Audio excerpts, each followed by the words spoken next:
প্রথমটুকু বলে ফেলেছে। তারপরে ভিকি জাহেদের আপনারা জানেন যে চ্যানেল আইতে পুনর্জন্ম বলে একটি নাটক প্রচারিত হয়েছিল, সেখান থেকে ভিকি জাহিদের আসলে পুনর্জন্ম হয়েছে। তারপর ভূত, রক্ত, অতীত, মানে কি বলবো শব্দটা কি হবে, অতীত, আত্মা, এইসব নিয়ে ভিকি জাহিদের নতুন করে যাত্রা শুরু হয়েছে এবং তার বেশিরভাগই দেখানো হয়েছে চ্যানেল আইতে কিংবা আইস্ক্রিম।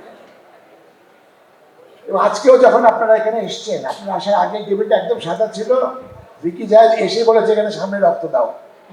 এই যে সামনে যে দেখতে পাচ্ছেন লাল রং, এটা ভিকি জাহিদ ব্যাগে করে রক্ত এনেছে, রং এনেছে আমি জানি না, কিন্তু কেউ আসলে দেখে যাবে।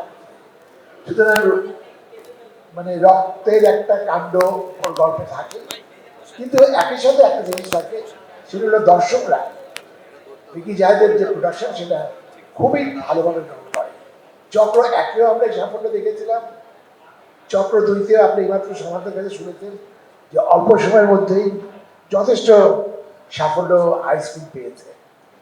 সুতরাং একটা কথা, আরো যাই হোক চক্র দিয়ে পরের অবস্থা কি হবে জানি না, কিন্তু আপনারা সবাই সাক্ষী রেখে ভিকি জাহিদকে অনুরোধ করাই যেতে পারে যে চক্র তিনের হাতে কাজ তিনি দেবেন। আপনারা কি আমার অনুরোধের সমস্যা জানাচ্ছেন? ভিকি জাহিদ দিকেই তালি দিচ্ছেন, সুতরাং আমরা চক্র তিনের অপেক্ষায় থাকবো।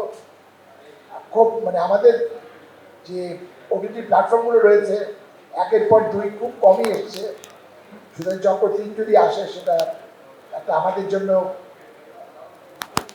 ভালো উদাহরণ হবে। এই ফাঁকে বলে রাখি যে পাপ কাহিনী বলে আমাদের আরেকটা সিরিজ যেটা শাহরিয়ার নাজিম জয় করেছে, সেটারও দ্বিতীয় পর্ব আসছে পয়লা বৈশাখে।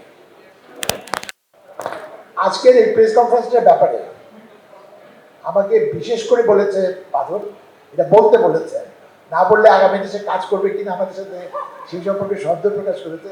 যদিও বাদল আমাদের এই লাক্স চ্যানেল থেকে এসছে, আরো যারা আছে এই নাটকে বা নাটকের এটি তো সিরিজ, এই সিরিজে এটা একটি ভৌতিক সিরিজ। প্রথমটা ছিল আমার যত মনে পড়ে 9 জন লোকের আত্মহত্যার কথা, আত্মহত্যা বা মারা যাওয়ার কথা, এবং এটার মধ্যে পত্রিকায় সংবাদ এসেছিল। সুতরাং সত্য ঘটনা অবলম্বনে ভিকি জাহিদের একটা দুর্বলতা আছে সত্য ঘটনা অবলম্বনে নাটক করার জন্য, এবং আমার মনে হয় যে এখন যে ট্রেনটা চলছে সত্য ঘটনা অবলম্বনে যেসব নাটক হচ্ছে, সিনেমা হচ্ছে, সেগুলোর অনেক বেশি সাড়া আমরা দর্শকদের কাছ থেকে পাচ্ছি।